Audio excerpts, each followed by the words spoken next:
સ્વાગત છે તમારું આજના નવા વિડીયોમાં। તો આજે હું તમારા હાલ માટે લઈને આવી છું એક મસ્ત મજાની રેસીપી, જે તમને વિડીયોમાં જોવા મળશે। તો વિડીયોને સ્કીપ કર્યા વગર એન્ડ સુધી જરૂરથી જોજો અને બાજુમાં રહેલા બેલ આઇકોનને જરૂરથી ઓન કરજો, જેથી વિડીયોની નવી નોટિફિકેશન તમારા સુધી જલ્દીથી પહોંચતી રહે। તો ચાલો આપણે રસોઈ બનાવવાની શરૂઆત કરીએ। તો ભાવનગરી ગાંઠિયા બનાવવા માટે આપણે વજનમાં આશરે 250 ગ્રામ જેટલો ચણાનો લોટ લઈ લીધો છે। ચાલો આપણે તેને ચાળી લઈશું। તો આપણે લોટને થોડો કરીને ચાળી લઈશું, કારણ કે તેમાં કાંગળી કે ગાંઠો ન રહે માટે।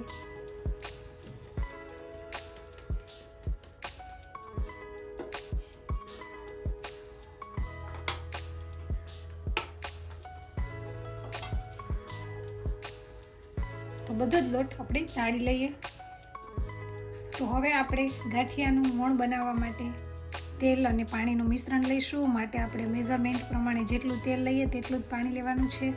આપણે 1 કપ તેલ લીધું છે, તો સામે તેટલું જ આપણે પાણી લઈશું। પરફેક્ટ માપ છે આ। હવે તેમાં આપણે સ્વાદ અનુસાર નમક ઉમેરીશું। આપણે 2 ચમચી જેટલું નમક લીધું છે। હવે આપણે તેમાં પાપડ ખાર ઉમેરીશું, જે આપણે 1/2 ચમચી જેટલું લીધું છે। વધારે નથી નાખવાનું, તેનાથી ગાંઠિયા એકદમ ક્રન્ચી અને ખાવામાં એકદમ સોફ્ટ બનશે। તો હવે આપણે મિશ્રણને હલાવી લઈશું। બધું મિક્સ ન થઈ જાય ત્યાં સુધી તેને હલાવવાનું છે। તમે બ્લેન્ડરથી પણ મિક્સ કરી શકો છો।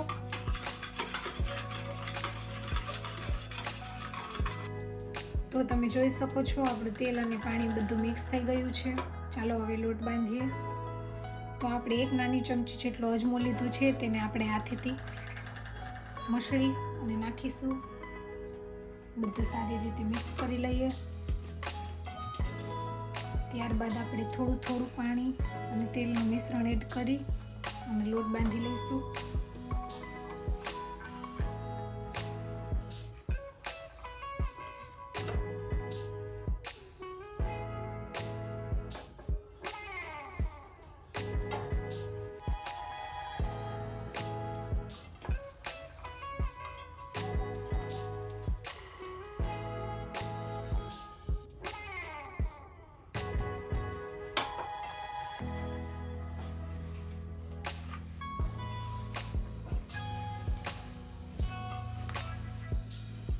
તમે જોઈ શકો છો આપણે પરફેક્ટ માપથી લોટ બાંધ્યો છે। બચેલું પાણી ઉમેરી દઈશું।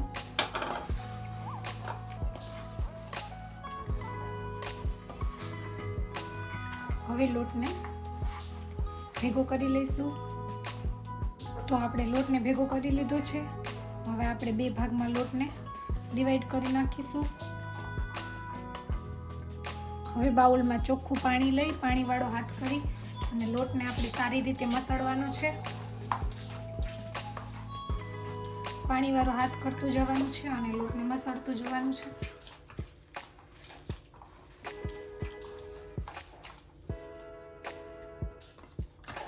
જ્યાં સુધી લોટ સોફ્ટ ન થઈ જાય ત્યાં સુધી આપણે લોટને મસળીશું।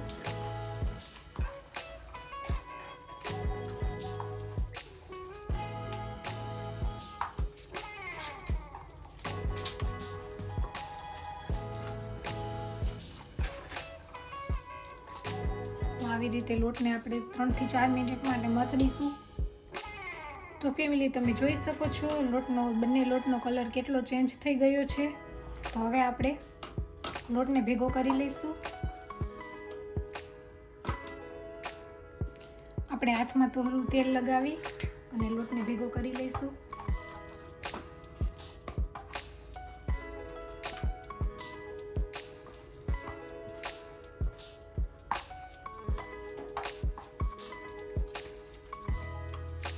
તો આપણું ગાંઠિયા બનાવવા માટે પરફેક્ટ લોટ તૈયાર થઈ ગયો છે। આપણે જેમ એને સારી રીતે મસળીશું તેમ ગાંઠિયા સરસના બનશે।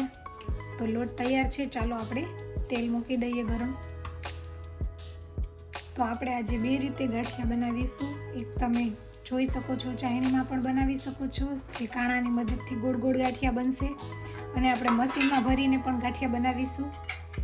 તો તમારી પાસે મોટો ગાંઠિયાનો જારો કંદોઈ જેવો અવેલેબલ હોય તો તેમાં પણ કરી શકો છો, પણ હરેક ઘરમાં તેવો મોટો જારો નથી હોતો. માટે આપણે આજે બે રીતથી ગાંઠિયા બનાવીશું, એક મશીનથી અને એક આ જારી તો બધાના ઘરમાં હોય જ છે, તો એક એનાથી બનાવીશું. આપણે તેલને ચેક કરી લઈએ. મીડિયમ ટુ લો ફ્લેમ ઉપર તેલને રાખવાનું છે.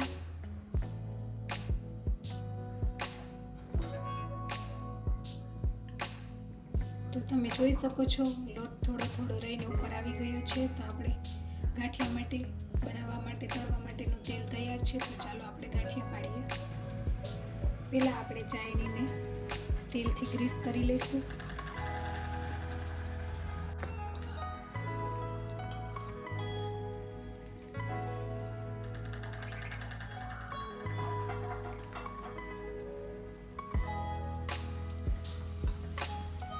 તમે જોઈ શકો છો મસ્ત ગાંઠિયા પડી રહ્યા છે.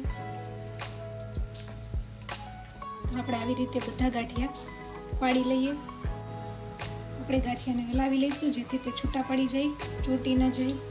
તમે જોઈ શકો છો ખમણીની મદદથી કેવા સરસ ગાંઠિયા બન્યા છે, એકદમ છૂટા છૂટા.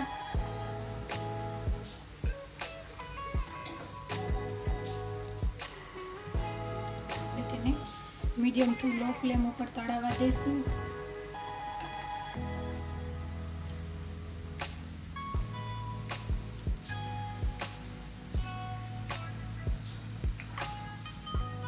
તમે પણ આવી રીતે ઘરે જારો ન હોય તો ખમણીની મદદથી ગાંઠિયા બનાવજો.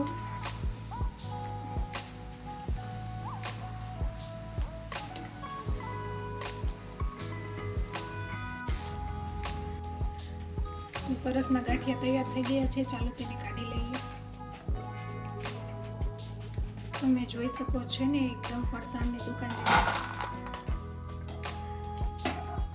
બધા ગાંઠિયાને કાઢી લઈશું. તો ફરીથી આપણે બીજા ગાંઠિયાને પણ ખમણીની મદદથી કાઢી લીધા છે. તમે જોઈ શકો છો. ચાલો તેને તળી લઈએ. હવે આપણે મશીનની મદદથી ગાંઠિયા બનાવીશું.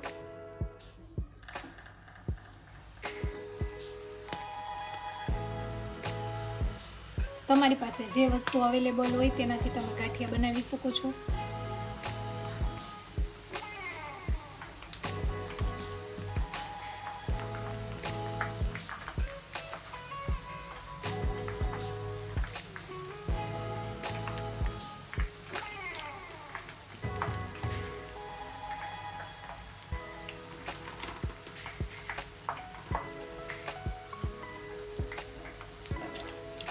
પલટાવી લઈશું.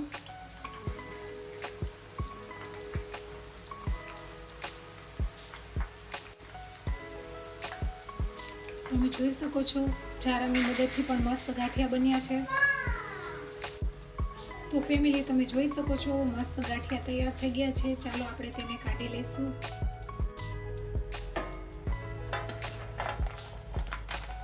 ચાલો આવી રીતે બીજા ગાંઠિયા પણ આપણે ઉતારી લઈએ.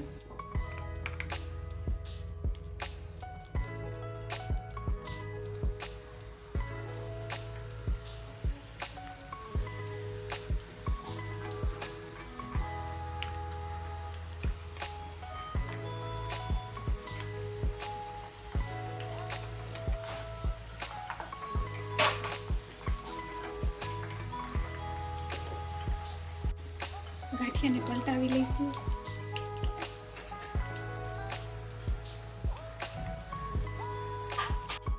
તો ફેમિલી તમે જોઈ શકો છો આપણા બંને જાતના ગાંઠિયા તૈયાર છે. તમે જોઈ શકો છો એકદમ મસ્ત.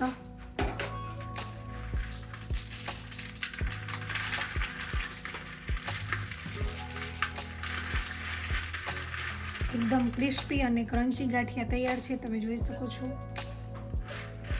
તો ચાલો તેને ગાંઠિયાને આપણે સર્વ કરીએ. તો તમે જોઈ શકો છો 250 ગ્રામ લોટમાંથી આપણે કેટલા બધા ગાંઠિયા તૈયાર કર્યા છે. ચાલો તેને આપણે સર્વ કરીએ.